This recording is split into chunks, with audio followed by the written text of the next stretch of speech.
You're listening to Whiskey Ramble for the Always Next Year Podcast Studio Network. You can find the team on Twitter at ANY Podcast or visit us on our website, www.alwaysnextyearpodcast.com. And now, drink with us while we listen to the Jackdaws. A fighting man I used to be, revered and feared through Palahniuk. Now I'm back to hitching with the wind. But if Mickey Flynn should ever find me, I'll throw me caution all behind me and square off on that son of a bitch again. He cracked open a river too, he beat me Sunday through and through, and such over my unconscious frame. I won me healthy sheriff fights, well lucky son still have me life since Mickey Flynn beat me dumb and lame.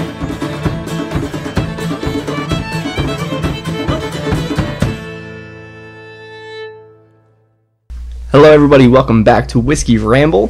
This is a very special holiday episode because I'm here as always with Shane, and also we are joined pleasantly by Scott. Scott, how are you now?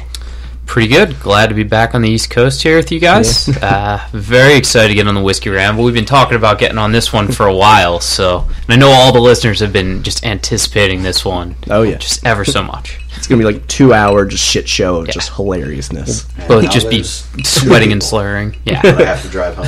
You're not gonna be sweating because it's too fucking cold in this room. Yeah. It is cold in the studio. Sorry about that, LA Scott.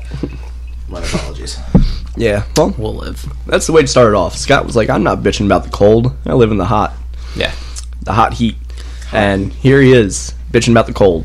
Yeah, one of the crazy things about that, too, is so it's been dipping into the 40s a bit in Newport Beach, but people react, like, in the craziest way. Like, if it was actually, like, negative 10 here, which it is for probably a couple weeks out of the year every once in a while. Oh, yeah.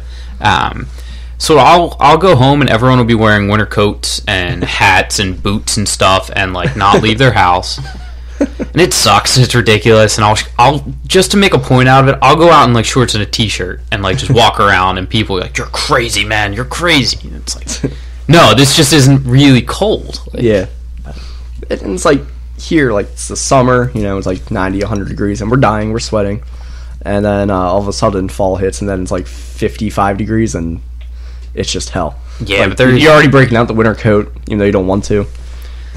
There's always a couple weeks that there's a couple weeks though, and it's like ideal weather outside. I always miss that back here because that's the best. You can sit outside, get out on the porch for a little bit. Yeah, have a little fire. Exactly. You shut the hell up. Why'd you look directly at me when you said fire? Well, because you almost set this place on fire. Well, I'm 1 for 1, so. Scott knows that story, right? I don't know. Do you know I don't think I do. Shit. Alright, so we were watching the Chiefs-Colts game, I think, so it was a bad day for me. Not bad a night. good game. And I'm drunk, naturally. And Shane's putting out his fire in his fireplace, and he's putting, like, these embers on, like, this cardboard box. And I'm like, yeah, dude, that's not a good idea. He's like, no, they said I gotta clean it, so I'm just gonna clean it now. I'm like, you're putting hot embers on cardboard box. It had been out for at least the second half. Okay. So it's like an hour and a half. Yeah, I thought we were good. So I'm, sneaking my way towards the kitchen so that I can, prepare some water. Shane picks up this box, it's starting to catch on fire, and he puts it on top of his grill. And I'm like, are you fucking stupid? I'm like, I got water already. Put it in your fireplace.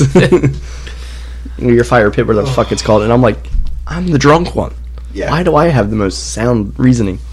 Well, after here's the thing. Your literally house burnt down. But that's the problem. By Stephanie. Yeah, it's true.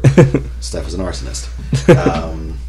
But that's the thing. So when your friends are drunk, you're like, you're fucking wrong. Because you're 100% you're drunk. What the fuck am I going to listen to you for? That was the incorrect decision that evening, apparently. But Steve, drunk, that's not a good idea, man. Only fueled my, positivity of, this is 100% going to work out in my favor. And that was not a good thing. So, like you said, I put it on the grill, because that was smart. And no way about that was smart. Oh, it was dumb. And it wasn't, on the grill, and it wasn't, on the propane tank. It was just next to it. It was just, it was on the little shelf thing that's attached to the grill. So, you're nearing a problem. And I'm like, it's not even like on fire. It's just like smoking a little bit. Like, we're good. I'm carrying on a conversation with Steve, who is now still in the kitchen, still filling up cups of water. And I'm like, I don't really think you have to fucking do that. And I saw out of the corner of my eye just like light.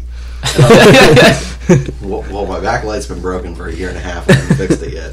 So I like looked out. The whole box is on fire. It's actually still in the fire pit outside, by the way. It's good. Yeah, I have the heart to move it. Just easily start the next one. That's it. That's it. You know what? It's going to work out. Long-term planning over here. That's what I'm here for. But I forgot. I also fixed the screen door like 1.5 months ago. So I went to sprint outside to like pour water on it, or at least kick it off the grill. So I used the fire poker, and I ran full speed into the screen door that I just fixed. So that's broken and still broken. And like Steve just casually, slowly walks out there and he's like, "You're going to probably need more of these." And just handed me 2 and slowly walked back into the kitchen as I'm like freaking out, pouring things out, thinking that I truly am 2 for 2 and home's burning down. So not listen, my it had to be finest slowly. moments. I was drunk and, still And you were recovering. laughing. And that's laughing. right. Yeah. And still recovering from this knee injury. That was the other thing, dude. We're so old now. We had Christmas at that's another side story. They live in like fucking Canada. It was 1 hour and 20-some minutes to get there. There was legitimately one developed neighborhood out there. And I'm not exaggerating in the slightest. One neighborhood, probably 3-4 streets on it, just woods other than that. And that's it. And it's all windy. Where? I have another sub-story. I don't even know. Pennsburg, I Penns, believe, yeah, is Pennsburg. what it's called. So Bumblefuck, PA? Yeah, it was Yeah. absurd. Okay. It's a lot of that around. But like, this is like, Scott's, what, you 29 now? 28? 28 until the end of March, but All yeah. right, so 28, 29, I'm, old, 30. And like, we're sitting there all Over the hill. exchanging Just get rid of him at this point. stories. We're like, so what surgeries have you had? And I'm like, oh, this is how it ends. Like, now we're going to start asking about directions. Yeah. And like, where'd you park? What's going on? Like, just We dumb could shit. really use some rain out there, man. Like, It's just dry. But yeah, so like, I guess everyone took the same way to get to this place, and like, so I guess for people that are around us in Warminster, like, it would be like Alms House Road. So it's like super windy, nothing but woods, terrible. That road reminds me of the time where I decided, like, this is the perfect time to welcome in Roadhead into a drive. And that was wrong. And, I looked, and obviously if someone's going to be kind enough to do the deed, like, they're already choking and gagging, like, because they're a good woman. And, man, so as I'm driving on this road, I'm just sitting here laughing to myself, like, what an asshole I was to that girl. As I'm sitting there being like, this road's fine. Just, like, I'm dizzy driving in it, staring forward. I can't imagine that happening. So, like, that whole Christmas is a fucking nightmare. Dead air. Yeah, I'm just thinking a little bit Scott about to say something there. thinking of a little bit about just our Christmas, and I'm curious to hear how long other people's Christmas days are, because our Christmas Eve is about a 6-hour event, and our Christmas Day is 7-8 hours. It was crazy. And hey, I'm very very thankful for my family. Happy to be back to see everyone, but at a certain point, all the women are upstairs doing their thing. I don't even want to go into that. And the men are sitting downstairs, and we're like talking, and it's like, all right, I see you once a year, or a couple times a year, maybe. We've talked over everything that we could talk about, so we're out of topics. Like, should we start playing kids' board games? Like, I thought about learning to play the guitar that was floating around there at one point. Talked to my grandfather, the same conversation 3 times, which... Hey, to his credit, we got to keep talking to him about that stuff, but he did not remember at all either time that we had talked about it. So that was kind of a fun game for me to play. Well, me, I just go to a friend's like holiday gathering on Christmas Eve, and every fucking year I just feel awkward. Like, great family, appreciate them, like, dragging me out there the one year and then forcing me to go every year after. But they're really great people, but like, I don't know people outside like this immediate family that lives here, and then everybody else is there. I'm like, they all look the same. They all look the same, and I don't remember names. And I'm like, I'm Steve. Hello, I'm drunk. Merry Christmas. And yeah. And then it's like, I see this one kid, he's like 18, I guess, or 19, but he came up and saw us Memorial Day weekend, and we were just ripping shots. And I know he's in front of his family, but I'm a terrible person, terrible influence. And I'm like, hey, yo, I got some whiskey. He's like, I can't. I'm like, come on, man. You're Irish. It's Irish whiskey. Don't let me drink alone. Yeah, he's thanks, like, man. no. Yeah. Steve really appreciates that. Yeah. Oh, yeah. I'm nothing but a ride home. That's actually the entire reason I'm on this podcast. It's just to make sure he gets home okay. Yeah, and it would also just be me just talking to a wall. Just bitching about things, and then just the wall looking at me different. It's true. It's tilting. So, I go through the whole awkward stages. Christmas Eve night. And, it's more of the same, but it was actually a lot more calmer. And, talking to people. Trying not to, but also talking to people. Trying to find a way to drink without looking like an asshole. And then it's like 11:30ish, and our one friend was like, yeah, all right, I'm going to leave. Merry Christmas, everyone. Steve, you need a ride home? Yeah, sure. All right, are you going to a bar? I'm like, yeah, sure. Go to a bar, see my friend there who was like texting us all drunk, like, you fucking pussies, you got to come to the bar. Bartender slinging drinks and just taking bets on a cock to the mouth. And I'm like, well, now I know he's drunk. Okay. I'll just see how it is. Get there, he's like fucking stumbling while sitting. And then I see someone else I know, talking to them, look over, there's my friend. Face down on the bar. Just snoozing. And I'm like... What is this, Christmas Eve? Yeah. Jesus Christ. And I'm like, yeah, I gotta leave now. I gotta get this guy home. Like, I don't know how you as a bartender just allow this to happen. You don't say anything. You don't even try. That's a bad bartender, though, Yeah. I would say. Yeah, but like, I guess they're like, yeah, he's here all the time. He lives right down the street. It'll be eventually fine. get there. Yeah, That's true. eventually I'll just kick him out. He looks comfortable. Oh my god. But now I was like, dude, this is fucking terrible. And then I'm like, all right, listen, got an Uber. What's your address? I'm like, I need English, motherfucker. You speak it. He finally blurts it out, and I get the Uber, and I'm like, do you need help walking into your house? He's like, no. He's completely hunchbacked, just fucking stumbling through his lawn, and I'm like, the door's open, alright. Did he get in? Yeah. Oh, okay. And I'm like, alright, Uber driver, thank you so much. I don't have any money, so I can't tip you. He drops me off, I get home, I'm like... Blackjack. You're a fucking idiot. Blackjack, man. Oh, Yeah. I love blackjack. I have nothing Why? left. I have nothing left on Christmas. Because, So. so the reason blackjack is so fun is because when you beat the game, you feel like the smartest man in the world. No. Because when He's not wrong. so if you get a good table behind you, right? So when I lived in Bethlehem, I would go to the Sands Casino.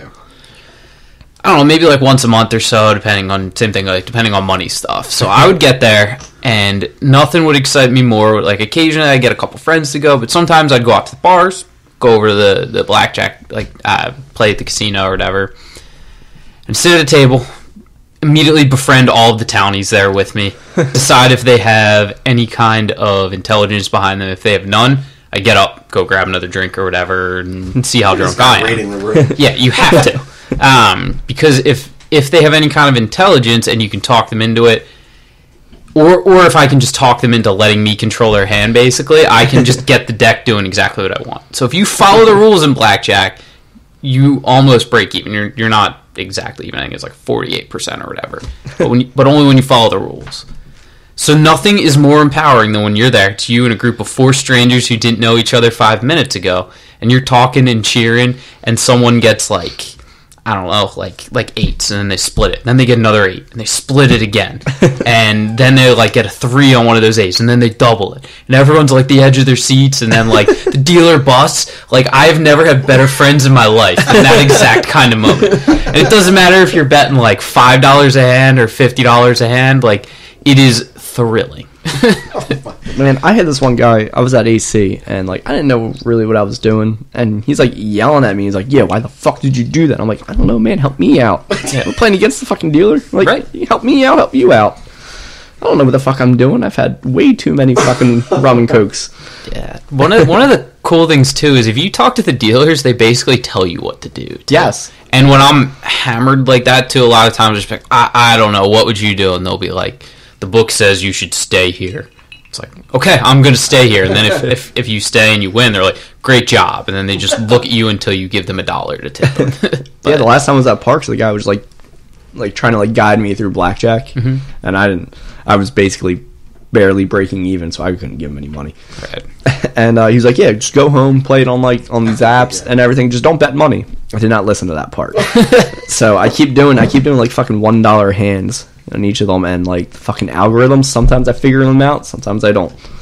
But now it's like I place a $5 bet on a game or like a parlay, and I'm like, I can win this back in blackjack, and then So dumb. 38% of the time I do. Yeah, I will never trust an online casino that way. I do gamble quite a bit through. I have a bookie. His name is Guy. He shows up at work every couple weeks, whether I win or he beats me. We look at each other. He sits in the parking lot, smokes a cigar. I walk out, hand him an envelope. He hands me an envelope, nods his head, and then he leaves. It's one of the best relationships I have in my life. Like, it's No talking. oh my god, and it is hilarious that his name is Guy. Like, I feel like maybe it's just an alias. No bullshit. I hope it's his real name, to be honest. Have you ever seen the movie Bookies? Because I 100% assumed that was you in college. No, I've never seen it. All right, it's a terrible fucking movie. Do you Leonard from Big Bang Theory is in it, and he's like a cokehead, Okay. which is Johnny hilarious. Galecki? Yeah. So, David from Roseanne so- is a cokehead. Yep. But yeah, it's like four friends that are in college, and like they were just like they lost like $1,000 or something on a college basketball game, and they were pissed off, and they were like, "Why don't we just be the bookies?" So they turn themselves. You got ice over there. Turn themselves into the bookies on campus, and it is fucking hilarious and brilliant all in the same time. It's a terrible movie, but like I love terrible you movies. should probably check that out sometime. Oh, I'm going to check it out tonight. I'm going to remember after I'm done pouring drink number 2 here. That's right. Yeah, so Scott's like 3-4 fingers in. Steve showed up 4 shots in and is now about 4 fingers in. Yeah. All right, So- I am writing down That's probably a bookies in my smart thing to phone. do.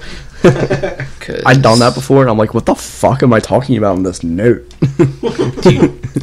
So I had a weird talk with my brother and my Uncle Johnny, who's also Shane's Uncle Johnny.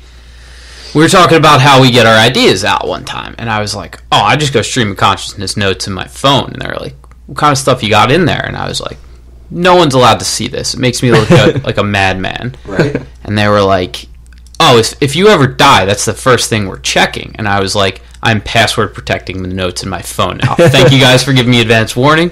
No one will ever see this. Me, like, someone would be like, yeah, you like anime. I'm like, yeah, I like a couple. I was like, you gotta watch this one. I'm writing this shit down on my notes. I'm typing it in.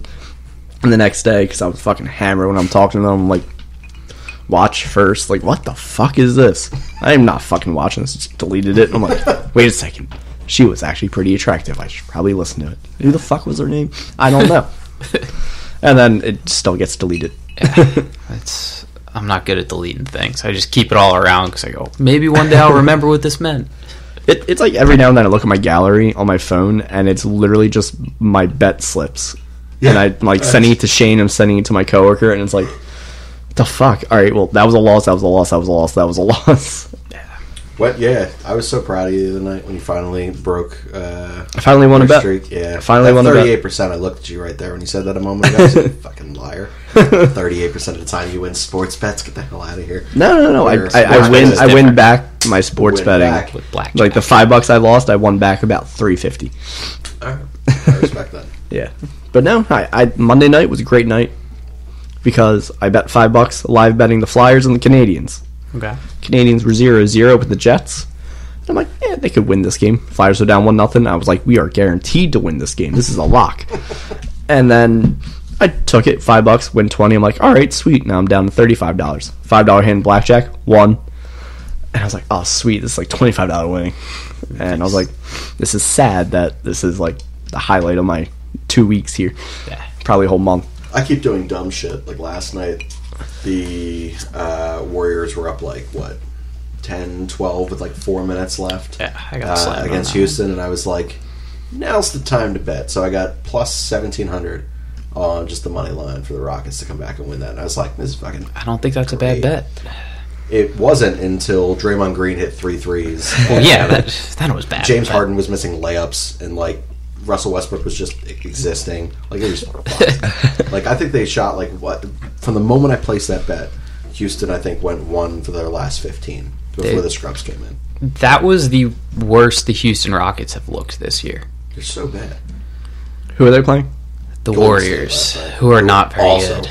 Are garbage. They have that was the first team they've beaten over 500 this year. So Yeah, okay. They only See, have I'm like very out of it 12 with wins. basketball. It's absurd. I'm very out of it with basketball. I can never touch it. I thought I was in with soccer, and I had a feel for it. Lost 2 bets with that. Can't bet it again. You lose every week in NFL, but somehow that you're like, I don't only lose every week. I lose by like 1, maybe 2 games. That's what pisses me off. the NFL is the hardest thing to bet on, bar none. Like no contest. Yeah. The easiest thing to figure out, in my opinion, is college basketball. That's the only thing that and UFC. Those are the only things I've ever had success in. The problem Fuck with UFC. I've not done well. I think we were talking about it Yeah, before. I was yeah. like, yeah, dude, if I just said straight up win, not by submission. yeah, Pass out, don't fucking tap out. the problem with UFC stuff is you have to lay so much money out because of the juice, and I hate doing that. But I bet on credit quite a bit as opposed to just money.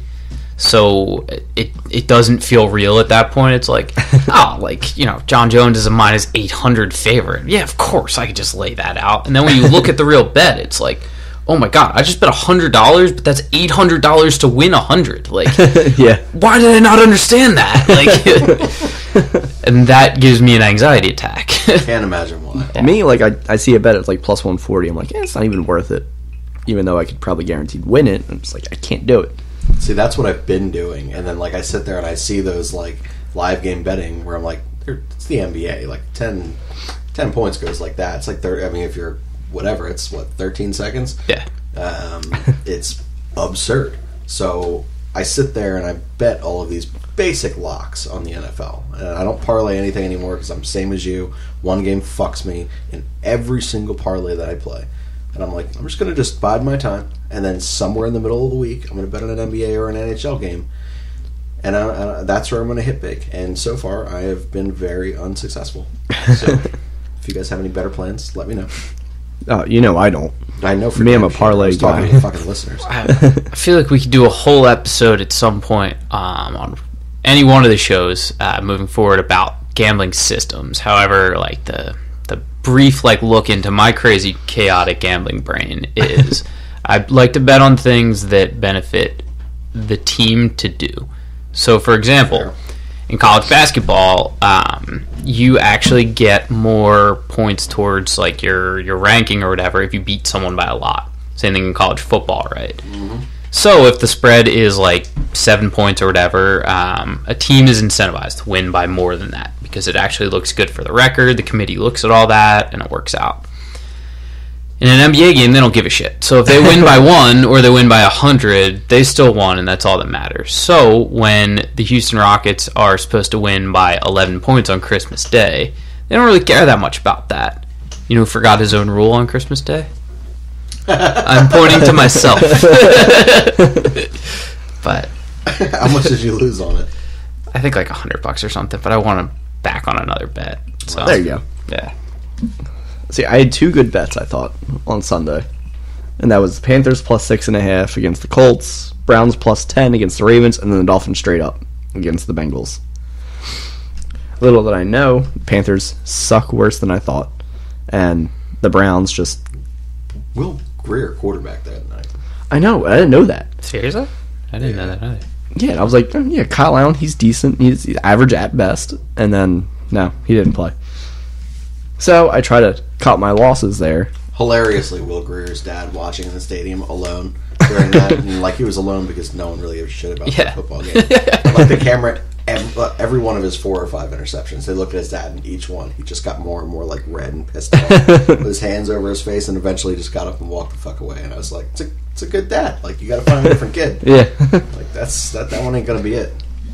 So 4 o'clock games, took the Eagles outright. Took the Cardinals plus 8.5. Smart bet. Took the Lions plus 8. Should have been a smart bet. And like I'm now so desperate that I'm putting spreads into this shit because I used to never do it, just always straight up. And the fucking Lions fucked me. The Lions are reaching Chargers territory, and I just can't bet on their game. I can't bet on Chargers games ever again. Betting on the Chargers game is setting yourself up for a heartbreak. Cause 5 weeks in a row between both of us. Yeah. Mm-hmm. Oh, I will not do it anymore. fucking cost me like $6,500 or whatever the fuck it was. That was absurd, and that it was it's only $5. Yeah. Like, I think that was the OG betting talk on this show. I could probably scroll down to it in like an hour. It was right when Steve started actually sports betting, right? Yeah. I remember that moment, actually. I was so right, and he was just like, it's only $5. I'm going to see how. So it was a 10 or 11 game parlay, whatever the most that not FanDuel, Parks app lets you do. I found it. That was actually quick. Wow. Yes. So it was 12 teams was the max I could do. 12-team parlay, $5. Ravens over the Cardinals, got. Bills over the Giants, got. Cowboys over the Redskins, got. Colts over the Titans, got it. Texans over the Jaguars, got it. Packers over the Vikings, got it. Patriots over the Dolphins, got it. Seahawks over the Steelers, got it. Niners over the Bengals, got it. Chiefs over the Raiders, easiest bet. Bears over the Broncos, toughest bet. But then the Chargers lost to the fucking Lions. That was $5 at plus 31,512 odds. Oh my god. That was when Matt Stafford was playing, though, at least, right? It was, but still. It doesn't matter. That's the only thing that makes me feel a little better about it. Like, nothing should make you feel good No, about no, kind of an odds loss. You went 11 or 12. That's tough. That's really, really hard. Yes. And, like, at least that was a 1 o'clock game, though, right? Like, I feel like it wasn't like that was the night game. It was, but then we just, could have hedged it. like, I got pissed off the more it went on, where the Chiefs won, and then, like, the Bears eked out that win against the Broncos. So, like, this motherfucking San Diego, not Chargers team. Fuck you. Fuck you, Phillip Rivers. The Chargers fucked me on the reverse of that. So I was in a crazy suicide pool this year. The prize for it is $55,000. Oh my god! I heard you talking about this last night, but I didn't hear like. Oh my god! I don't know if I can talk about it anymore. I have PTSD here. Like the goddamn Chargers did it to me. Phil Rivers, you've ruined it. So I think it was like whatever week that the Packers played the Chargers. I had where the Chargers won. Yeah, and they won like start to finish. It was never in question. I wanted to change it over at the beginning. I wanted to pick the Broncos and get creative, and I was like, nah, I'll just take Aaron Rodgers. There's no way he loses in California, and the Chargers stink. They fucked me over in a couple bets. Aaron Rodgers is a sure thing. Sure enough, they get routed, and I lose out on that. Everyone then lost like the next week, I forget. So there were like 10 people left the week after that. Oh, God. And I would have had a very good chance at $55,000. Or I found someone that was willing to buy my spot from me, and I would have been able to sell it to them to hedge out of this, and I would have felt like a genius. But how much was your buying? $20, I think. But there were so many people. What were they going to buy the spot for? So they'd offered it to me at one point. They were, I think, like a couple weeks in, they were like $20. And I was like, no, that's stupid. I'm not gonna risk breaking it. Even. No. Yeah, and then I was like, what about like $300 in like week 5? I think I asked them that, and they were trying to like haggle me down, and I'm stubborn. I was like, no, $300. That's it. And then I think we were getting up to a point where I probably got like $1,000 or $1,500 or something from them, and then I probably would have taken it, let them take part of my action, But I don't know. We'll see. Also, it's a momentous moment right now. On a Backyard Beers and Football show, we were adamantly arguing with each other about the Niners and Cardinals game. I lost that bet, and I'm paying up right now. Look at that. Not only I would not have paid up. This is going to go into whiskey for Whiskey Ramble, so you might as well just keep it. We got to go to stock the studio. I was so For adamant the about viewers at home, Steve has just handed $20 to Shane. It's a very good World Poker Tour action. That was what the voice was. I literally just needed the Cardinals to win that game, and I don't remember why. I think I also put money on them. But no, this was the money. This was yeah. I wasn't going to because we were talking about it. It's like, this is enough. But I don't, and like the Niners aren't great, but like, the fuck is wrong with you? I mean, granted, Cardinals haven't done all that bad this year, given their roster. They had a lead deep into the fourth quarter of that game. Yes. So if they had Kenyon Drake at that time, it's a win. I'm still not buying it, but I can't. That man won me my fantasy championship. All right. That's good. Yeah, me too. Kenyon Drake came through big for me. Yeah. I drafted him, and I literally said I hate this pick as I'm putting it up on the board, and then I never started him until he got traded to the Cardinals. Well, and then why would you have started him before that? I had him and Ronald Jones as my two top it? running backs. Yeah, Duke Johnson didn't do shit, and I tripled down on him out of 4 leagues.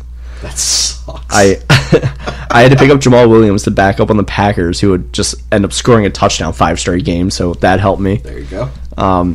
Chase Edmonds was my pickup, so I was starting him, and then he got hurt. Kenyon Drake went to the Arizona Cardinals, and then he won me the semifinals game. And then I go into the finals to play my roommate, and he said, "You want to split it?" I'm like, "Oh yeah, just like our security deposit from like 4 years ago that we never got." No, I don't want to split it. I won. Go to my other roommate who's the commissioner. Just keep $600 for rent, and now I have $300 in cash, which is dwindling. $280 in cash. No, because 40 of it went to 40 of it went to this. 40 of it went to my bar tab on Christmas Eve, and I just feel weird carrying around cash. I never do anymore. Yeah. So That's all. I get paid when I'm lucky enough that I beat Guy. He pays me in straight cash, and nothing makes me feel like more of a drug dealer than just having stapled money together. And Because that's how he gives cash. it to you. Yeah. Stapled? Yeah, he staples it. Sometimes he gives me 100s, sometimes he gives me 20s, sometimes it's 50s. It's a mix of it all. I don't know. But I actually think I get more anxiety from winning because of how I'm given the money, and I go, what do I do with this? Like, I can't bring it to a bank. They'll know that I'm gambling. It's illegal. Like, I can't just pay people out on this. They'll know where it came from. They'll ask why I have a $100 bill. Like, why are there 2 staple holes in the corner of this fucking $100 bill? yeah, when in reality, yeah. Is your guy? No way, you know him too. Everyone's got a guy. But in reality, people would just be like, "Oh, thanks for the money, asshole." Like, Yeah. that's Yeah, that's pretty much how it is. But me, I never actually went with a bookie. I just started when it was legal here, and it's probably the worst thing because it doesn't feel real once it's in that account on the app, and I just fuck with it. Playing fucking blackjack now, just putting stupid fucking parlays out. I'm like, this is gonna pay out big. It never does. Never works. And I think there was the one time I put $10 on like every single NHL game, and I think it paid out like $32,000. While we were on show, like he was like, "Sorry, I can't talk right now." He's just going through the 16 games that were on that. What the fuck are you doing? Yeah, I think you hit on more than not. I think it was like 14 to 16 on that. I always do. I always hit the majority of the games, but it's always like the 1 or 2. And I should have known this when I was working at a restaurant, and that was my introduction to gambling was, all right, here's this slip. Just choose your winner, and you need to get them all right. The more you choose and the more you get right, it pays out more. Me, I'm like 19 years old and not knowing shit about gambling. Like, oh, okay. Oh, yeah, this is a lock. Okay, yeah, this is going. Always one off. Always one game off.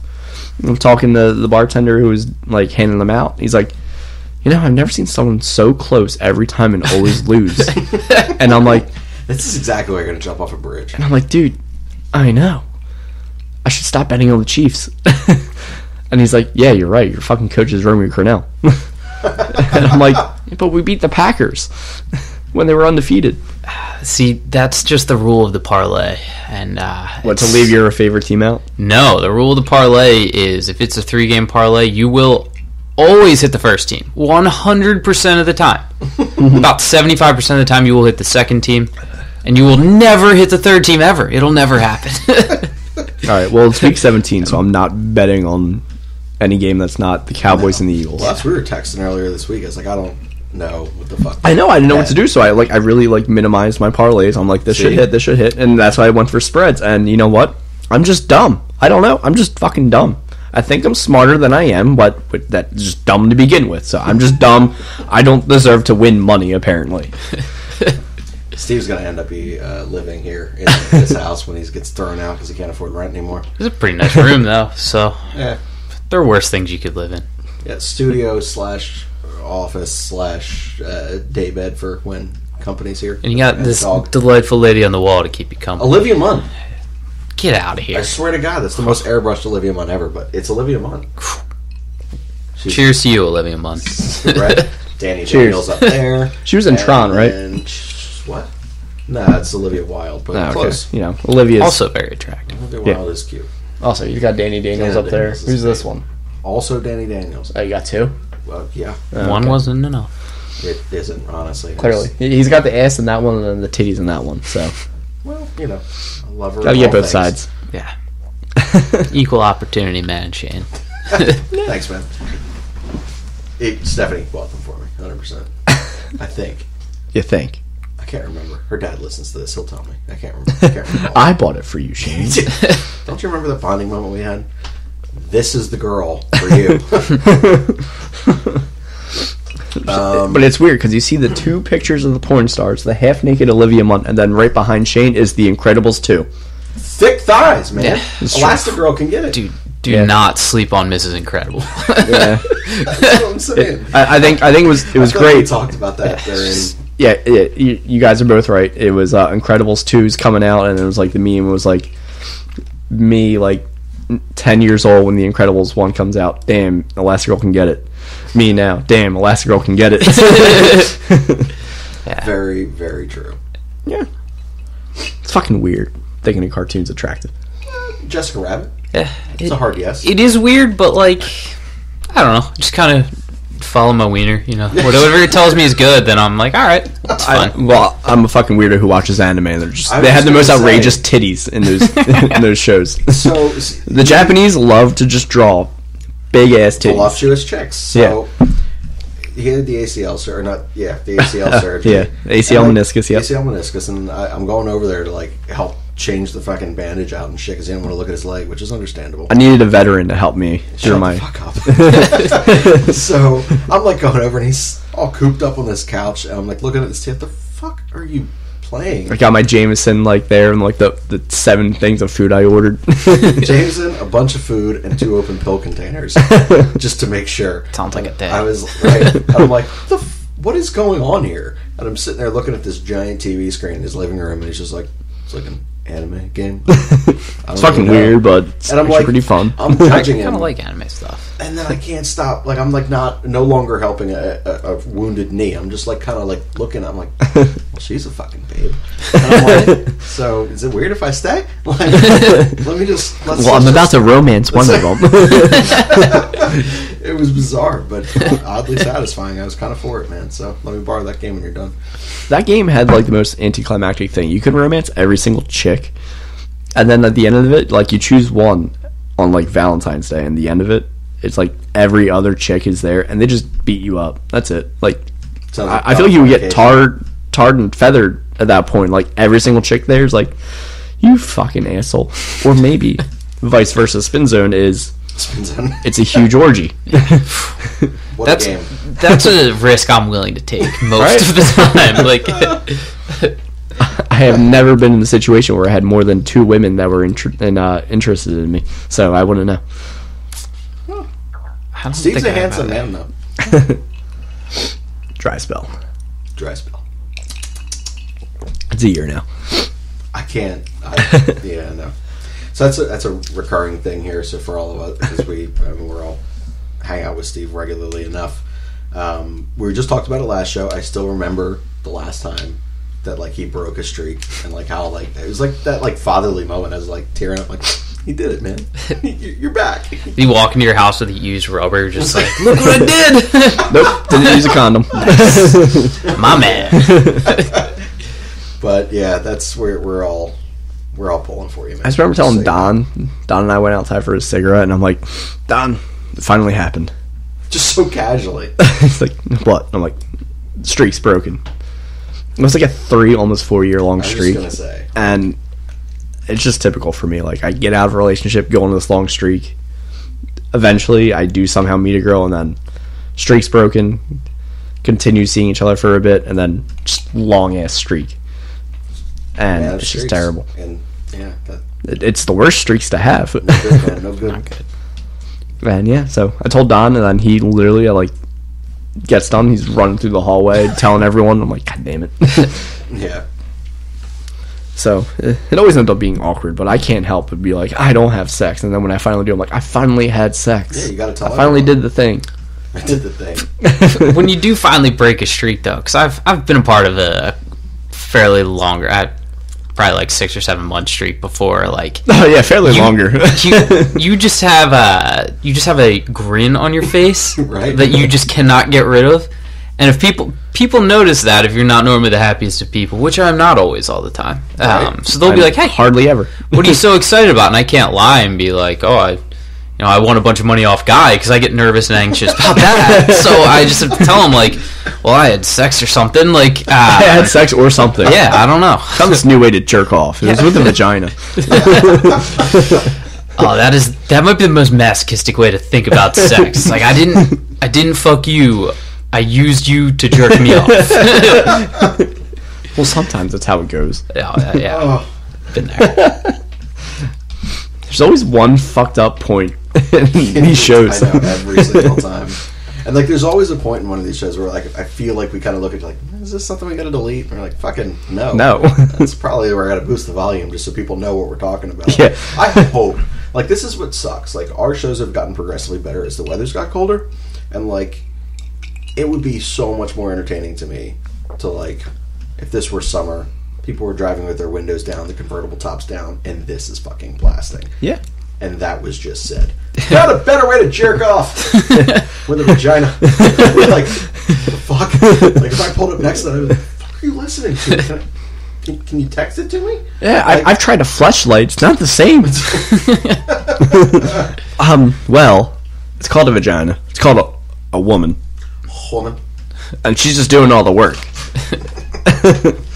Good Lord. What's that like? Oh, I couldn't tell you. It's been a year. Dow of Steve.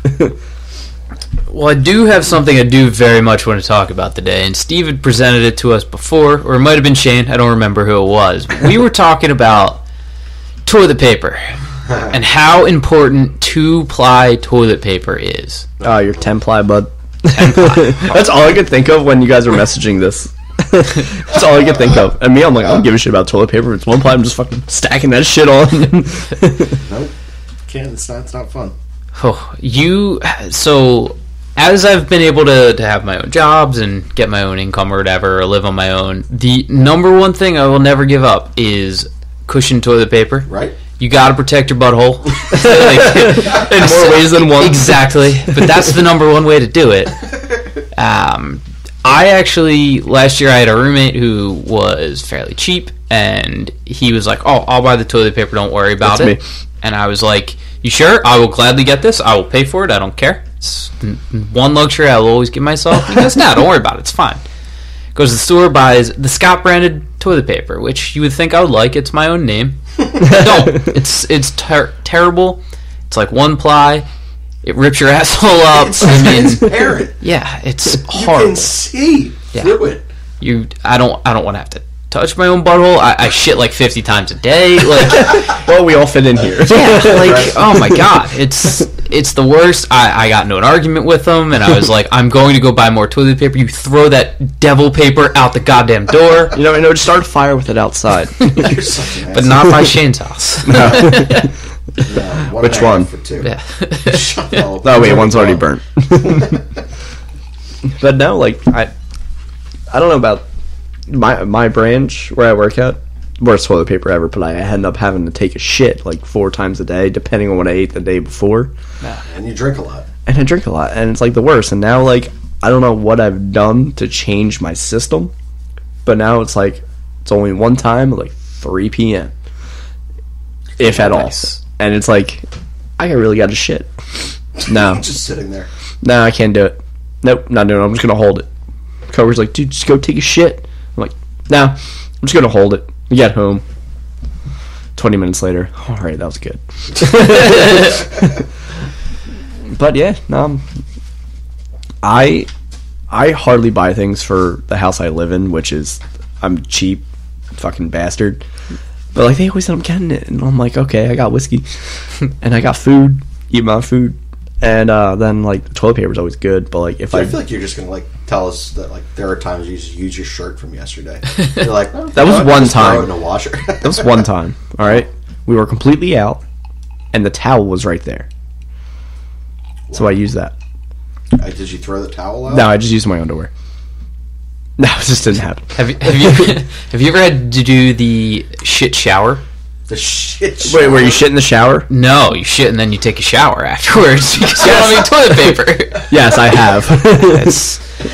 I had to do that in college once, and then I had a friend, like, I saw him later in the day, and he was like, dude, we ran out of toilet paper, had to shit shower today. And I was like, you do that too? That's a thing? And he's like, yeah, that's a thing. Like, he brought it up to me, so I didn't realize it was a public thing until that moment. I always believed in the ritual of you shit, shower, shave, and then occasionally there's masturbation in there. Of course. You are the most eligible bachelors I've ever met in my life. If there's a female that's listening to this and isn't wet right now, I don't know what's wrong with them. No, the worst is I've had really bad experience with a shit shower where, I didn't think, like, I took a piss and I'm like, oh man, I should have shit, but like, I really got a shower to get to work. Yeah. And then like, I let a fart go. A little shit in the shower. Luckily it was all liquid fine. And I'm like, well, this is terrible. I'm just taking the soap, just pouring all over it. Luckily, I was only living by myself. And I was like, wow, this is embarrassing and really stupid, and now I'm just telling the world.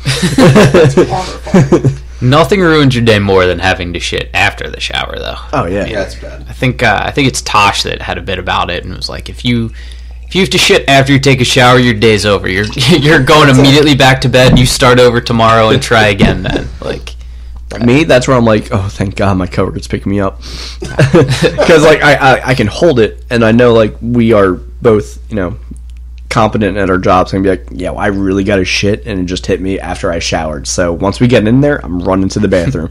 Yeah, and he's like, oh yeah, that's fair.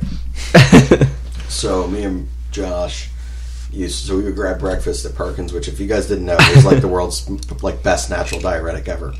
Is Perkins restaurant, and fantastic. We would meet up breakfast before work, and like we'd be in the middle of a sentence, not even finish the sentence, and one of us would just get up and pay.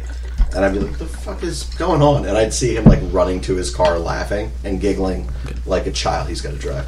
And I'm like, that motherfucker. I was like, he's going to use the good bathroom at work. And then we're racing down Street Road trying to get to the restroom first, only to use the one bathroom in the building that was never cleaned. Do you know how ridiculous that is? Like, it was just because it had a door. It was like our bathroom, but like no one ever cleaned it besides you, me, or Josh. Yeah. And like if the three of us weren't there for a little bit of time, it would just look like Nagasaki up in there. And I was like, well, this is fucking terrifying, but it was ours. And we're like, well, this is the shit we shit in. We're going to use it. And now I'm sitting here and I'm like, man, the other toilets got cleaned every day. Why didn't I just use that? What the fuck is wrong with us? Yeah, because you never use the men's bathroom. You use the women's bathroom and you close it off. All the way in the corner. That's always the one in the corner. Dude, that was like 10 years ago I started doing that. It's a veteran move. It's very good. It's the smartest thing I ever thought of there. So. Dude, your brother screwed me last night. Yeah? Yeah, I can't tell you which brother because I don't know if they listen or anything, but like... One of the brothers. I've got two, it's okay. So yeah, so... 50-50 shot. But like... we could really be throwing a curveball and it could be my sister. And but. honestly, yeah, there you go. They may not even have been in. I don't know. But like... So last night at this fucking 13-hour Christmas or whatever that we had to do, so me and Johnny were like the victim of like every single time we're like, all right, I need to go take a piss real quick. Like pop up with like slowly go over there. I'm like, well, fuck me, I guess we'll wait another 6 hours for him to get up and down and get out of the bathroom. We kept being pushed aside. So finally, I'm like, oh, I think it's open. Well, I walked over. It was not, and it was your one brother in there. I waited for a second, and then I was like, oh, good. He left. I walked over, and I was like, he didn't leave. He's still in here somewhere. Death occurred on this throne. I'm pretty sure of it. So I'm like, quickest piss of my life. And I'm like, all right, good. And like, it was right when all those sister box things were ending. He's holding his oh mouth. My God. All the females are coming downstairs. And then his wife was standing right outside the door as I exited. I'm like, it wasn't me. I swear to God, I just pissed. I don't know what to do. It was horrible. I'm like, now I got to look like some filthy human. So us Novick men have very weak stomachs. It's widely known about us. Oh, so she knows this. Yeah. So if you had just told her, been like, it wasn't me, she'd probably be like, was it my husband? Yeah, it probably was him. Like, she'd take a whiff inside. I know that. Yeah, it sucks. It's the worst. Typical. But man. Oh, it's a Monday morning.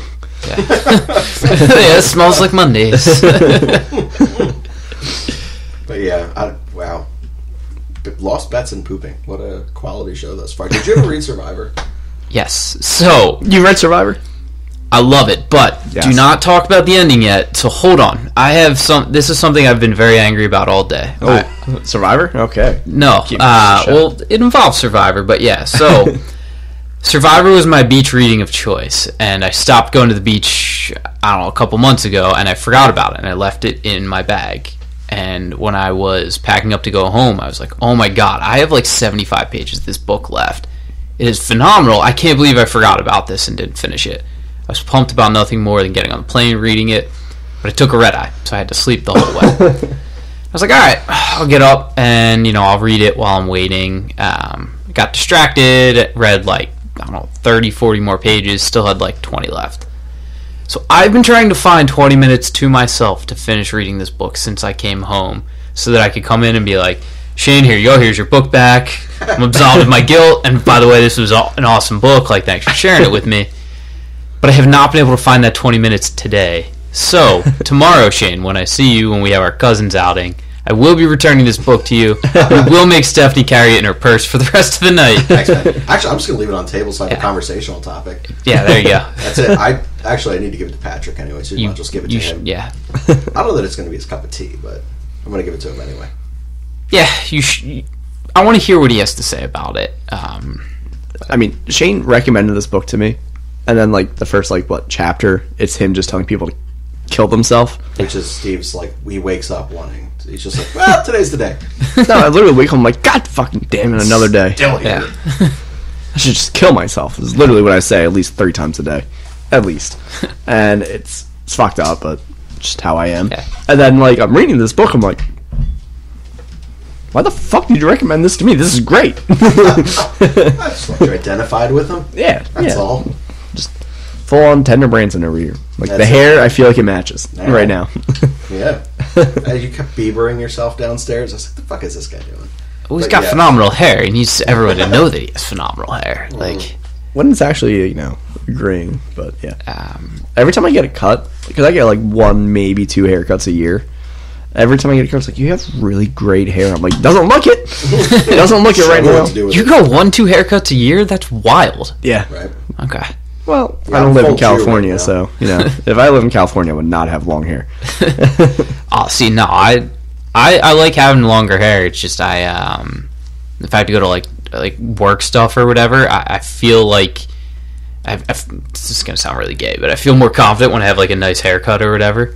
So I've developed a great relationship with a smoking hot chick named Ingrid. Not a hot name, but a hot chick. I promise you. So She she's takes German. care of me. What? So she's German. No, she's Ecuadorian or something like that, which makes no Either way, sense. she can take care of you more than one way. Exactly. But she is great, and she gives me a haircut once every 6 weeks. She gives me a whiskey when I walk in.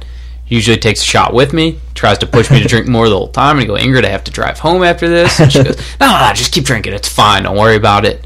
I probably leave her too generous of a tip, and that's why she makes me drink. Yeah. And there we go. So That's awesome. yeah. Me, there's a haircutter right by me, and I just go there, and every time it's awkward. I'm like, oh, that's a 7-year-old kid. Okay, that's a 42-year-old man who's now single, and I'm here, and yeah, it's just right next to my job, so I might as well. And then I get the haircut. Oh my god, you have really nice hair, and I'm like, yeah, I get 1 haircut a year. Why? I'm very lazy. And they're like, oh, okay. You're going to look like a whole different person. It's the other thing I always hear. And I'm like, well, no shit. My hair's been this long for about 6 months. Why are you getting a haircut? I have a job interview. Really? Where? I don't know. I was lying. You caught me in my lie. And just awkward silence. Yeah, booking your barber. They're 2 things I recommend that every guy has a great relationship with. So I think that's a pretty solid life decision. yeah. See, me, I just need a woman to cut my hair. I'll give you Has to be Kristen. Kristen's good. Because I don't know what to get. I don't know what the fuck to do with myself. Again, I Neither get do I. 1 to 2 haircuts a year, and it's just try to make me look as attractive as possible. See, that's why you need to have a good relationship with them, because then you can walk in and go, just do the thing. Do the thing. But it takes you 3-4 times to get to the point where you can say, do the thing. So Kristen's been cutting my hair since I was I don't know, 8. Like, she was like the hot 22-year-old who lived across the street when I was 8 years old. Nice. And, like, I've just kept going because she's still Kristen. And, like, her kids are like, are you going to sleep with Shane? She's like, no! And I'm like, That's weird. well... Her kids are saying that? So, yeah, right. Now their kids are, like, all, like, 6'5", and, like, still ask that. And I'm like, no, I'm not sleeping with your mom. Like, it's just super, super strange. But that's what I do. So I, like, show up, and I'm like, I don't know, do whatever the fuck you think will look good. She's like, well, you've gotten fat, so we're going to do this. And I'm like, so you know me. Yeah. She's like, wow, you look great. You lost weight. We're going to accentuate this. I'm like, man, I love this. So Stephanie's one request, and she put this in the Christmas card. You know, she's like, just always leave him enough hair to pull, but not so much that it's going to get wet. And I'm like, well, that's actually very spot on in terms of what you want and don't want out of a haircut. I was like, and that's probably pretty great to put in a Christmas card to Kristen. And then I hope her kids open it. They finally stop asking. So, yeah, they're like, well, that was... Daddy? No, then you would be 5'5". We said we don't do short jokes. Yeah, we're very sensitive to that here. Yeah. Listen, like that was pre-show, I believe. We don't do short jokes, and here you are. Listen, we're all like 6'3" with like 18 packs, calves of a god. Like, we're sculpted gods. Just call it what it is. This is why we're on radio podcasting. Face TV radio. can't handle it. That's all. And with that, we'd like to announce the fact that we're starting a YouTube channel. We are. This is the only show that deserves a YouTube. I agree. I channel, know. by Like, the way. literally just a camera there, just pick up like the funny, like me, like doing my fucking stupid shit, like reenacting something. Well, I think the best thing was when you were trying to find Philip Rivers' fucking face. You're like, it's one face, and he always makes it. And you It's just a very scroll dumb through, face. and he kept doing the same face over and over again. It was Best fun. accentuated when he has the backward helmet on in that one picture. Oh. But yeah, I've done like stupid, like fucking, like reenactments of like a fucking move, That's true. and then like making like stupid faces and everything. It would just be perfectly caught on camera and just show the world that I'm ugly, but hilarious. But we haven't done it yet. We need to, like, we have a fucking mirrored closet in here, which is only good for one thing. So that needs to go away. And we need to have a camera that just faces just you, and then another one that faces just the other co-host that's with you. That way we can just split screen it, and it looks like it's like an actual talk show. Like, just having a camera over here is not going to capture it. I just think agree. it'll be it. Like, you're going to have to sync up these two cameras, let them do their thing. And, like, I'm not technologically smart enough to do this shit. Maybe- I also only have one camera. I have, like, 7 old phones that we could use. That's actually probably not a bad idea. 7 old phones. Yeah, it's ridiculous. It just Why? I don't know, man. You know, got these machines at the mall that will just give you money for those. Okay. I'm just, spitballing here, Well, I have, like, this just streamlined journal thing in there with passwords, and what if someone can get into that shit? So, Nobody could read that. it's true. Nobody can read your handwriting. Is this your handwriting? Well, I don't handwrite into an iPhone, but I understand your point. Oh, right, sorry. Nobody can read your typing. But, too. That's impressively bad typing. He would email himself. He would email, like, the place he Love worked at, and then yourself. and then he would go, SM. And it would be like, yourself, and then SM. Like, why are you still putting the signature on? You're already putting yourself. Habit, man. Have it, yeah. Yeah. I could do that. That's it. He already had, like, the signature already, like, saved, and just... I already do that at our new gig, my new gig, your old gig. I already sit there and send my current branch boss. God, I'm just ridiculous shit all SM. the time. But so today I sent him. He was like, "I gotta use the bathroom real quick," and he's all like, he's very just jittery, and he's like, "I gotta use the bathroom real quick." I was like, "All right, man, fucking go ahead." And he goes out, and like right when he goes out, there's just smoking hot Asian chick, and I was like. So I was like, man, if the process is complicated in there and he hasn't like truly started, like he needs to not be in there. So I was like, hey man, Haitian alert. I was like, hot Asian, by the way, that's what that is. I was like, you should probably like wrap up this process, or if it's complicated and hasn't truly begun, like maybe suck that shit back up. Yeah, prairie dog it. That's what I'm saying. And like 2 seconds later, he came right out the bathroom smiling, and I was like. This one. And he was like, every single time they turn around to leave and we're like fucking frat boys, we like high five. No one knows yet. But it's like me, like the one employee at the place right next to my branch. It's just her ass is just not even like there's a word, too much whiskey. Proportional. Okay. Thanks for your help, Scott. Like really, that was your goal. It was the eyes. They weren't really proportional, and like it's just like body, just ass, and then every time like we literally call her like by her car and then buns, and I know every time I go to the bathroom, that means she's leaving for her shift. And it's like every fucking time, and if it isn't, I walk out and then I go do something that's literally for my job. She's gone.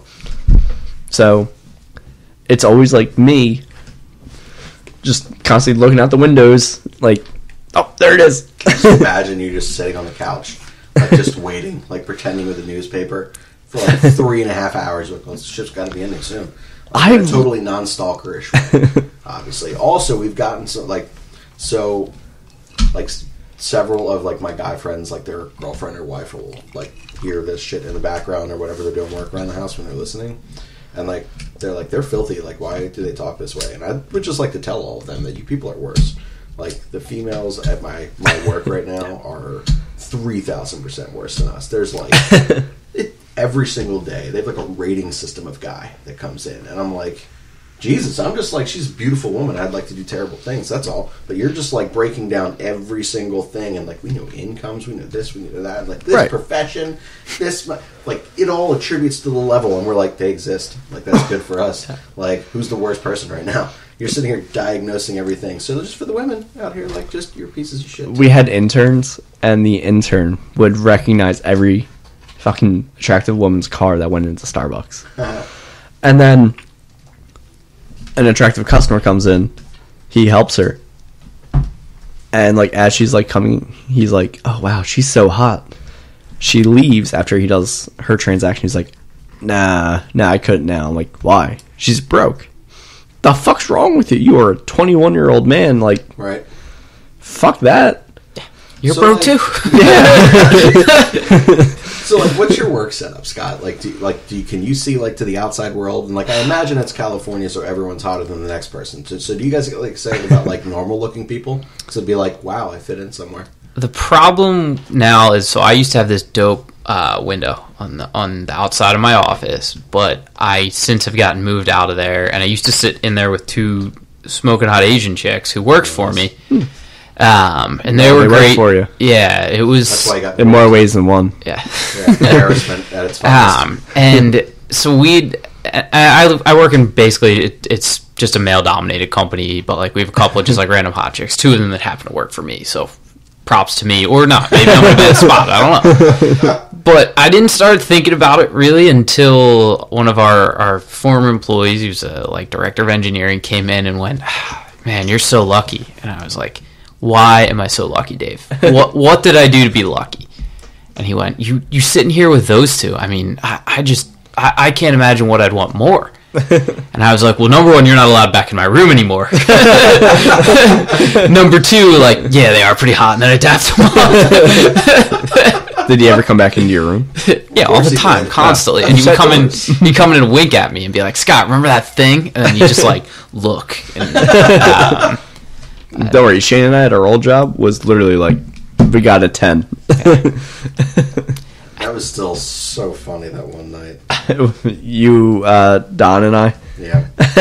So, our one cousin at a graduation party of some sorts, I don't know what the fuck she was graduating from, but her older sister is friends with a chick that we saw at the theater. So, this chick is, like, unbelievably attractive and, like, perfect body. It was ridiculous. So, I'm counting someone out, or whatever was happening, and like Don had like called over, and he was just like, "We got one. We never worked a Sunday again." Yeah, that was it. That was the last one. But like, I'm sitting there, and like I see her, I'm like, all right, whatever. And then me and Asian Rob So Just Food 2 and 5, 794 Food 36. What an advertisement! He was in there and he goes to help this girl, and I'm sitting here like not like fully paying attention because I was just fucking tired. It's the end of the night, and she's like, "Shane," and I'm like, "Well, you're way too hot to be saying hello to me." So, yes, and that was who Donald was talking about, and I was like, "Man, is she fucking amazing?" Never thought I'd see her again. 3 weeks later, family fucking party, and like she lives in the neighborhood of one of her cousins, and she like came over and she's like, "Hey, I saw you there." I was like, "Fucking no, you didn't." It's like I was just standing right there, and like, shit. Is this Steph? Hi. Have you met my friend Steve? Is what I should have done. One of my most embarrassing points at the theater, though, was I saw this chick. She was smoking hot, like dressed like all like sexy business like, and she's walking by, and like our friend Ian, he missed out, and I'm like, Ian, she was so hot, we have to go to the cameras. Yes. So we go into the office, we're pulling up the cameras, and this is right when like we all have to do like sexual harassment shit now. And I'm like, all right, dude, you're about to see her. It's right here, it's right here. You see me walk right by her and just turn around. Suit jacket flies. The guy that was on Shane's level, like, walks in, and we're on the cameras, and he's like, I don't even want to know. I'm like, Ben, she's so hot. Meanwhile, we all have to do the sexual harassment training again. I wonder why. Well, it wasn't me. Wasn't me. Exactly. Coming on the counter.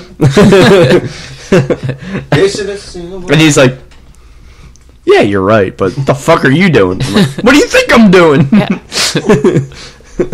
Like, I clearly have to do a double take. You see the front, and then you see the back. Now I finally made a shot. 2 for 2. Thinking of all of the times that I have absolutely just like stopped, turned around, and like, especially so the gym I go to, there are Stairmasters there. Number one, at the gym in California, you can't go in looking like a schlub. You have to go in.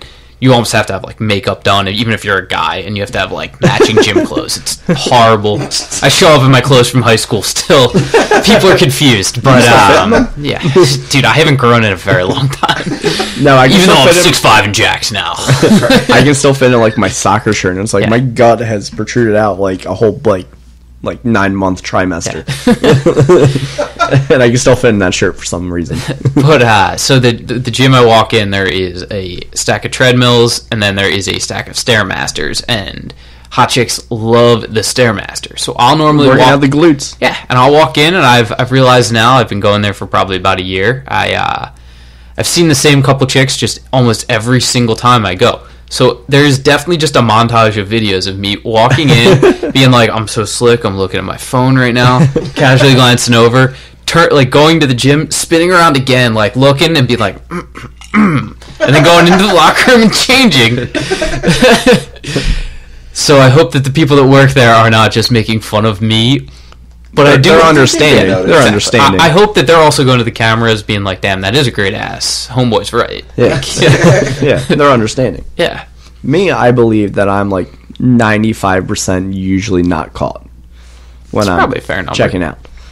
My coworker is about 5% not caught.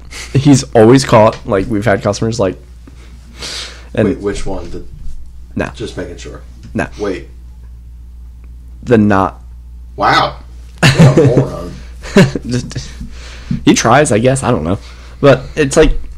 You just... peripheral vision. And you're like, huh. And then it's like, okay, my back hurts.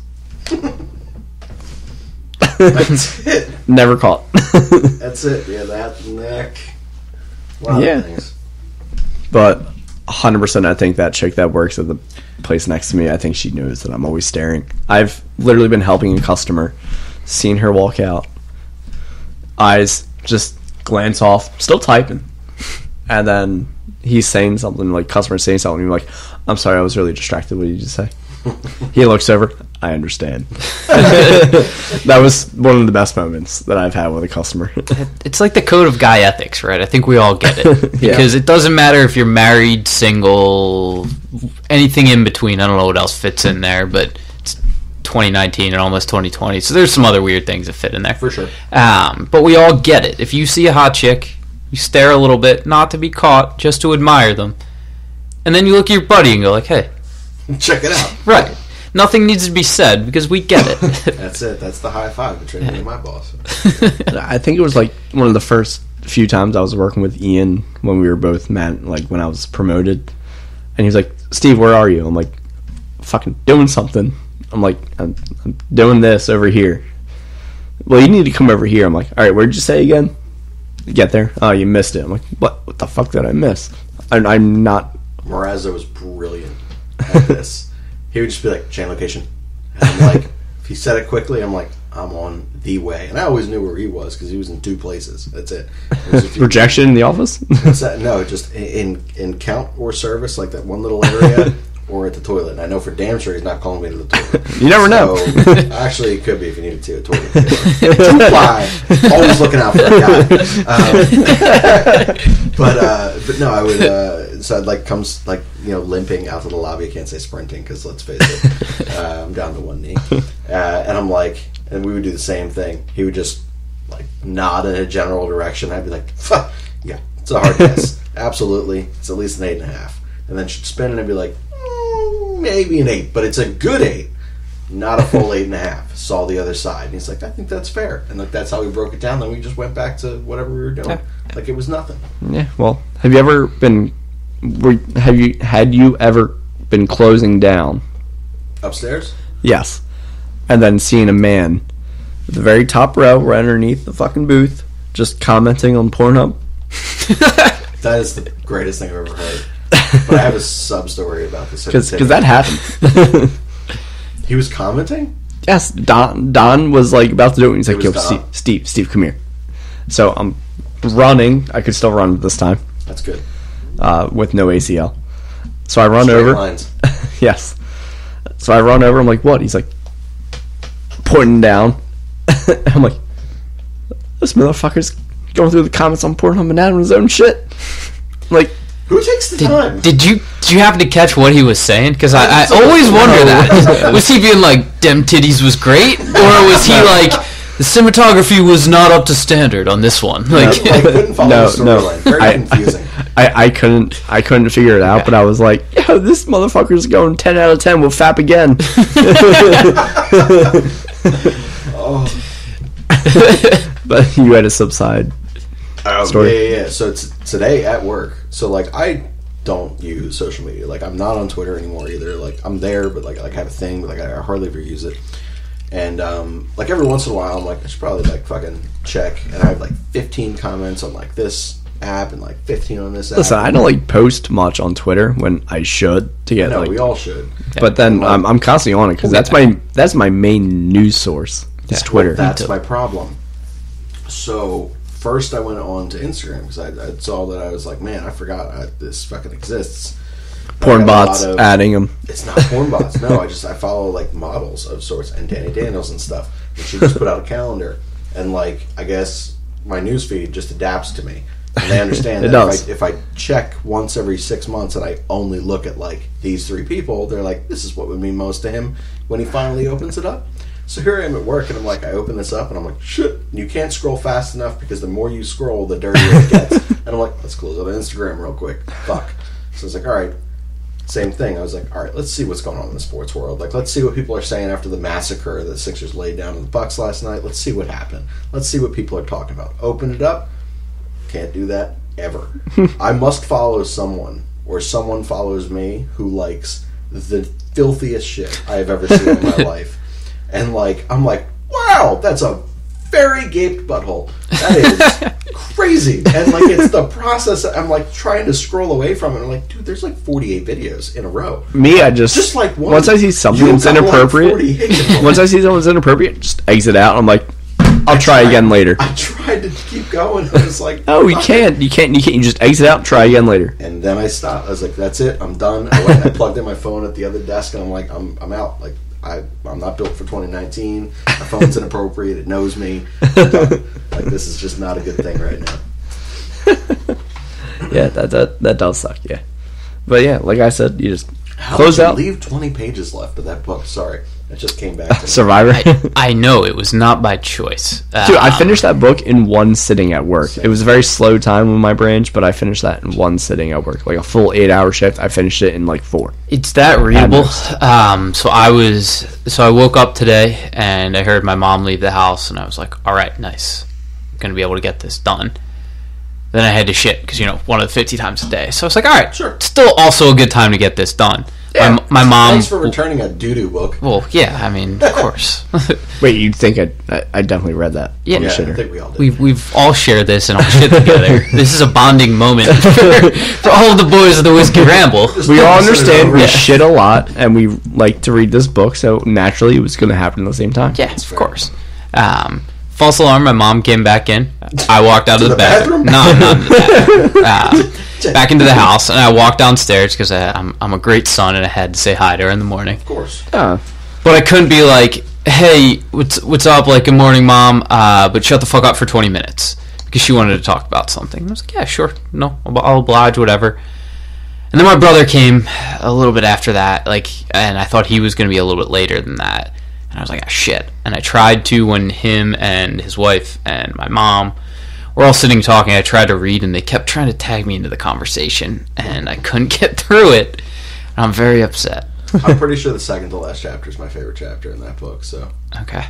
Someone there. No, I can't spoil it. that's what I'm saying. But it is brilliant. So thanks for doing the thing. It's kind of like all we talk about on Whiskey Ramble. Yes. And like dead moments, we're like, so tender Branson. Just kill yourself. Oh my god! So the fertility, the chicken, I just imagined her to be a babe, Of course. and right. I can't, honestly. Really? Knowing Tender Branson, I just imagine she's just average looking girl, which is totally fine with me. Oh, I'm still look. Kristen Stewart is like top of the list for me, and she is like the most attainable. Like if I could walk into a bar, They were going to make this book a movie, but then 9/11 happened. Show. It was Really? going to be like a mini series as well. All right, well, then 9/11 happened. I feel like it would have to be a TV series because in a movie they would almost have to censor too much, and Yeah. it's very it's very profane. Like It's got to be an HBO, Netflix it thing, has to be. Showtime, yeah. Like just the miles and miles of pornography at the end. I want to see all of the Yes, dicks. Like right. can't be censoring those. The porn landfill. Yeah. Oh Yeah, my it's the God. porn landfill. It is so funny. But I bet this But Kristen. now I want Kristen Stewart to want to be fucking fertility. She I love Kristen should be Stewart. fertility. She's amazing. Yeah, because she has no emotion. It's great. Yeah, just deadpan and hot and existing. All right, It's who would be great. Tender Branson? All right, that's fair. Who could be Tender Branson? I'm trying to think of like maybe like fat version of Chris Pratt. I feel like that could work. The I think it could, the actually. detective in Stranger Things. What's that guy's name? Hooper or whatever? Hooper. Yeah. I think That's his that guy name in can do the it. show. That's the name of the show. Yeah, that's not his real name. But He he'll knows well, this. nobody will ever know his real name because he's Yeah. stuck with that. No, Sean Yeah. Astin. He's also Dude, in shut up. Stranger Yeah, Someone Things. told me I yes. look like Sean Astin. That ain't right. Oh, that's a compliment. If you're an Are you Irishman, kidding me? Have you ever seen fucking fat. Have you ever seen the Lord of the Rings? Yeah, of course I've seen Lord of the Rings. Yeah, he is the fucking Also, hero. Steph still hasn't read the final one, which blows my mind. She hasn't read Return of the King. I don't know how you read What? the first two and don't finish that third one. Yeah, Huh. She's just like, I don't like them. fuck, I've done it twice. Right? I've listened to it for a third time. They're great. Read it twice, listened to it. She's like, and they're walking, and I'm like, there's so much more. Has she seen Clerks Whatever. 2? So I love Clerks. Has she? I don't think she has. That's not really her cup of tea. Why are you dating her then? So I'm not Kevin Smith entirely movies certain. are fucking great. They're the only dumb comedies that I can enjoy. Are they really dumb? Well, they're brilliant, but they are. They're brilliantly dumb. brilliant because Brilliant. they're supposed to be dumb. If that Yes. makes sense. Yeah, like, I mean, it's a Clerks. different Clerks comedy. was truly brilliant. It's very smart. Yeah, Clerks is like really smart. Yeah. I mean, this I haven't job seen would be Clerks great in if a it weren't for very the long time. fucking customers. Like, Right. everyone can adhere to that. yeah. Speaking, you guys ever seen Black Books? No. It's a British show. All right, I didn't know. All right, but it's very going to my similar notes. that. Yeah, definitely put it in your notes. It's amazing, by the way. But yeah, it's like the British Seinfeld kind of, but like it's surrounded by a guy who owns a bookstore, and every time someone comes, why the fuck are you here? That's it. Like every day, it's like, well, get out. Just closes his store randomly in the middle of the day. He's just drunk, and he's just like, we don't have that book. Well, you had me at drunk. Yeah, so I would highly recommend it. But fuck yeah, fertility hollows. I've realized that not everyone's read Survivor and understands what fertility. Like, some you just say fertility, it's weird. But I was at a Christmas party with Stephanie's friends, and her one friend was saying something. I don't even remember what it was, but it was a very fertility-esque type of. She was like, "I have these weird, like, premonition type of things," which is a fucking weird thing to say. That is. It's just deja vu. Right, like, it's just whatever. But she's saying this whatever, and she's got like this like reddish kind of hair going on that she just like dyed or whatnot. And like, the more she keeps talking about it, I'm just like, and you're a babe, so like you're fertility honest. And she was like, what? And like the rest of the night, I was like, Steph, we gotta go. I was like, I don't really know what I've said at this point, but we gotta go. But yeah, I may have told someone to kill themselves. I don't know. We don't know. I may have went full tender Branson. I don't know. We just gotta go. I can't be responsible for all of this. Also, it does have to be a miniseries because you have to show him just fucking going up the staircase thing or the stairmaster. Oh yeah. I could watch a whole episode of that almost. Yeah, like just hearing a deadpan fucking narration over it. Yeah, 300 stare Nirvana with occasional like flashbacks to what he's saying. Like, yes. Oh yeah. Okay, yeah, miniseries. All right, I'm in. Let's write it. You know, that's originally what Josh went to. It wasn't for that, but it was a different Chuck Palahniuk book, and I can't remember what one it was. So our buddy Josh is the one that recommended this book to me. Okay. I'm going to assume it wasn't Fight Club. I'm going to assume it was Choke. No. No. It was something that like no one's ever heard of. It was called something great. Monsters. No. Oh no, that is one that I've been trying to read. It's terrible. Yeah. Like there's like 4 good this guy I know at the bar, like I was trying to recommend him Survivor. He's trying to recommend me. It was like Monsters. It's I can't remember the exact title, but it's like it. Other than Fight Club, it's the most famous. No, Choke's pretty famous too. Choke's famous. Yeah. Choke, and that's a movie I haven't watched yet, but I want to watch it. Did you like the book when you read it? I can't remember. It was all right. Yeah, I did not. I think it was like decent, but I'm going to my Audible because it's in my Audible. Is it? I think it might be in mine too. I don't remember why I haven't. No, Haunted. No. That's the one that this guy was trying to sell me onto. I'm like, yeah, I will, and then I just never have. He's never read Survivor. Some of the shorts are good. Like there's a book of shorts, Lullaby, I think it is what Lullaby, yeah. The cover of it is or whatever, but yeah. But eventually we Chuck Palahniuk, great writer, but like Invisible Monsters. Invisible Monsters. Yeah, that's it. Yeah. But they always end up like having like the same like kind of thing, but like I appreciate that same kind of thing. It's like yeah, but you don't write 30 novels of it. Like yeah, I guess that's what I'm saying. It's just it ain't right. But that's what happened to Josh. Like his one buddy lived in China. He would write for 12 hours a day. Josh moved out to California to write the other. So he would write for 12 hours a day, and then he would like, all right, I'm gonna go to sleep. This is where I'm at. And Josh would take over and write for 12 hours a day. And it was a Chuck Palahniuk thing. And it was like they sent it out. It was all set to be casted and everything like that. And they were like, fucking no, like we're good here. And that was the fucking end of that story. And I'm like, Josh, it's depressing as hell. And he's like, and now I'm back in PA. And then that's the story of Josh. So read Survivor, move to California, write for 12 hours for no reason. Scott's already there. I've done half of this already. I might just start writing. Yeah, that's it. I've always wanted to kind of write a book, and like I've thought about it. And my brother wrote a book, 2 books. Really? I've always thought about it, but like I never like actually got into it. I just get too drunk, and like I know that's like probably awesome though. Yeah, you know, you think it would be great, and like, but now like I don't know how to start things. Like I know it's got to be post-apocalyptic.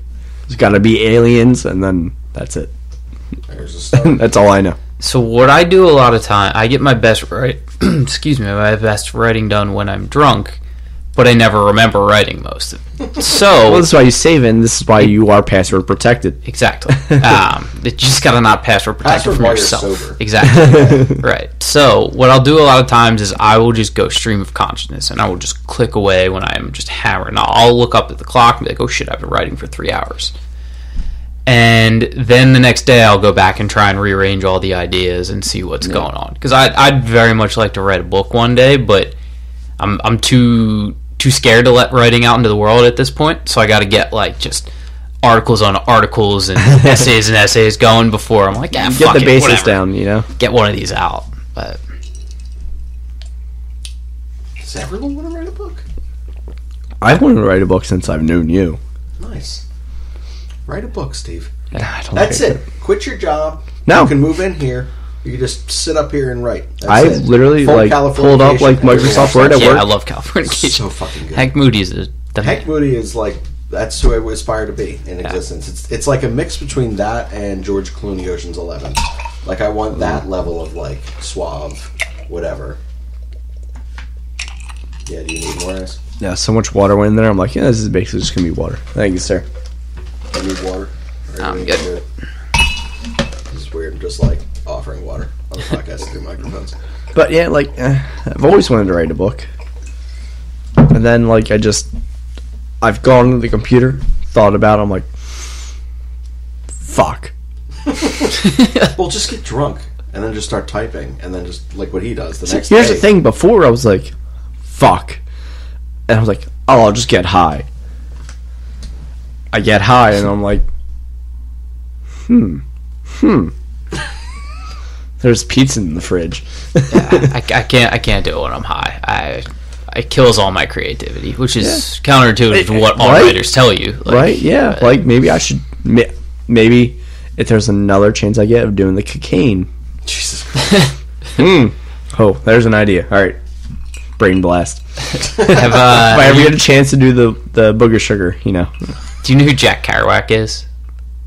The name just sounds so familiar. You ever read On the Road? It's a pretty famous novel. Jack Kerouac. The Road. It's was just it a movie? On the Road, not Cormac McCarthy. Okay. That's very different subject. No, I remember the movie was out, and I was watching. I'm like, this seems stupid, but hey, it's a book. I'll read it. I have the book, and I just tried to read it. And I'm like, I can't do this. I've never read that. Apparently, it's just the saddest thing in the world, and so I should read it. So yeah, you'll probably like it. But so. On the Road is literally just one guy's drunken fever dream. But so apparently, Jack Kerouac wrote the entire book on one long scroll of paper when he was just benzoed out. And what's going on here? I'm trying to get Shane to pour me water. Okay, gotcha. So he wrote it all in this one long scroll of paper. It's literally just ramblings of one dude driving across the country. Terrible book. But it's highly regarded as one of the best books of the 70s, I believe. I had to read it in junior year of high school or something. I wrote an essay about how much I hated it to get into the University of Michigan. Got me in, so that's good. Something for that. But yeah. So that's how Jack Kerouac got a lot of his writing. It was just fucked up, and it is terrible. So I actually kind of want you guys to read some of it and tell me how much you hate it. Yeah, well, write it down, and me and Steve will read it. Done. I will give you my copy of High School Scott writing in the margins. This book fucking sucks. What's the book called again? On the Road. On the Road, Jack Kerouac. It's Kerouac. It pre-filled. There you go. I got it. No, I have so many free fucking books to download on audiobook, so I'm just gonna get it. Yeah, go for it. I just need to get headphones again because I lost mine. Just I got headphones everywhere in here. Just take whatever you want. I was subtly hinting at that. Take whatever you want. Alright, I'm going to take your girlfriend. Well, might be into you anyway. I'm not entirely certain of it. I had to think about it, take whatever you want. Okay. Also, for the long-standing joke. It is true. We've also, welcome to Whiskey Ramble. I'm not entirely certain if Steve is sleeping with Stephanie or not. Make for a good radio show or a podcast, whatever. It was so weird if one day he was just no, seriously. For the last several years, the streak is not. It's that I haven't slept with anyone other than Stephanie. Wait, what? I'd listen. literally the fucking Maury show of Whiskey Ramble. Might be. I don't know. You just hear me get up and start yelling as I walk across the hall. What the fuck is going on? All of a sudden you hear a door open. It's LJ. He finally leaves his room. Did I miss the show? Did he finally tell him? I made him a key a year ago. I don't know why he sounds like a 3-year-old. Yeah, I was going to say, LJ's voice sounds deep and jazz-filled, not like that. Sometimes, yeah. Shane and I have heard it sound like a 3-year-old. That's fair. Shit, no, yeah. So I am downloading that book, and I'm going to listen to it and then I'll go back to our group chat and go, wow, this sucked. Thank you. Yeah. But now I know what to write. So anyone else at home that has read that, feel free to tweet at me at SPNovick on Twitter, and tell me how much you hate Jack Kerouac. Tell me how much of an idiot I am for not admiring his work of art or whatever the fuck the book is. I don't know. But Scott's got the right idea here. Do we have anything else? I don't know. We went on for this. We're over an hour and a half. This is the longest Whiskey Ramble besides the one that would never be heard. Which is still hilarious. Scott, you've heard about that? No, I haven't. I feel like Shane sounded drunk and I sounded sober, amazingly And I was enough. very sober. And I was very drunk. And like, it was sad. Like, it was weird. Oh, no, I literally... Oh, wait, there's two of them, isn't there? There is two, but the other one The it lost wasn't tapes. long. The other one, we just lost power in the middle of the night for no fucking reason. Yeah. Like, it was just this whole block. Everywhere else in the neighborhood had power. And it's like, the fuck is going on? Yeah, I'm like, yeah, you could save this right... Oh, wait, no, you've actually lost power. Yeah, we like genuine, like just everything. That's how like, drunk I was. I was freaking out. I was like, man, did I not pay my Pico bills? Like, what the fuck is going on? I was like, man, I never miss bills. They're going to kill me. I'm going to be like, you got to stay at your mom's. I'm going to finally get a good night's sleep. Like, this is going to be great. But I'm sorry. Me, I was like, I just really went way too deep about depression and like The other one heartbreak was and everything. very sad, and yeah, Just after, so I'm happy that it has not been published and it will never be published because it was lost. That one was. I still don't remember why. It was? No. One of them was lost. Oh yeah, it's the most listened to episode by far. Like, Nice. No, one of them we went on. Shit, I don't listen to my episodes. I don't listen to my show. A lot of times I end up just like getting texts about shit from random people. They're like, dude, the fuck are you guys talking about? The one people liked the most was when Steve was talking about public restroom etiquette. Oh yeah. I still think that was one of our most listened to shows, like of all of the AMYP, which by the way, we don't know if it exists anymore. Yeah, we were supposed to have a meeting about it, and I was hoping we would do that before I got drunk, but at the same time, I could still go for it. Who knows? we'll get to it, and we'll take notes. That way you can read it tomorrow morning. So, Yeah. but yeah, I don't... Protect them. Yeah, so you got nothing? Yeah, all I want to say is thanks for having me on the show. We've been talking about this one for a while, so I'm glad I got to hop on here. I'm a, I guess, somewhat longer time listener of Whiskey Ramble at this point. I've been listening for probably since I became a part of the network, so that's, I don't know, 4 or 5 months ago, something like that. So honored to be here. It was great to share some whiskey with you, Steve. So I'm happy to be on the show. Next time, you just stay the night at Shane's. Oh, absolutely. We will get real into tie one on. So it was what, SP Novick? Yeah, SP Novick, Novick. That's it? That's your Twitter handle? That's it. All right, follow that on Twitter. Shane. Shane_Mead. Right. Me, Schminny324. You probably already know that. If you don't, then add it. Welcome, first time Follow me. listener. Follow me. Same depressing shit. Just in written Funnier. form. Just in written form. Funnier flyers talk. That is true. I really only tweet out the flyers, and basically how I want to kill myself or something is really Or Chiefs. fucking We stupid. Tweet about the Chiefs. I do tweet about the Chiefs as well. Again, Shane did a half-hearted spot, but here we are located in Warminster, PA. If you are in the area, there's always a great place to grab some food. It's called Just Food.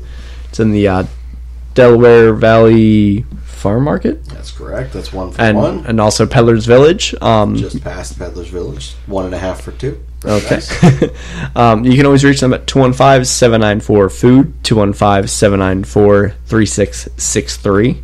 I got the number now. Nice. And, reach out to our friend Rob. We call him Asian Rob. Because he's Asian and his name's Rob. Wasn't Yes. that complicated. Someone asked us why we called him that. Why else would you call him that? Because he's a black guy named Jack, obviously. Like, what do you think? Come on. So, yes, our friend Rob will hook you up, and, he'll let you treat yourself, and then you will take it home. So this is it for this longer session of Whiskey Ramble. Again, Scott, thank you so much for joining us on My your busy pleasure. holidays. I appreciate you. Next time, will drink more. Well, Absolutely. you'll drink more, Yeah. I should say. Steve will drink the exact same amount. I will drink the exact same amount. We will catch you next time on Whiskey Ramble, whether on the Always Next Year podcast or just on my own shit. Oh, shit. That's it. A fighting man I used to be, revered and feared through Killarney. Now I'm back to hitching with a wind. But if Mickey Flynn should ever find me, I'll throw me caution all behind me and square off on that son of a bitch again. He cracked open a river too, he beat me solid through and through, and so jig over my unconscious frame. I won me healthy sheriff fights, well lucky son still had me life since Mickey Flynn beat me dumb and lame.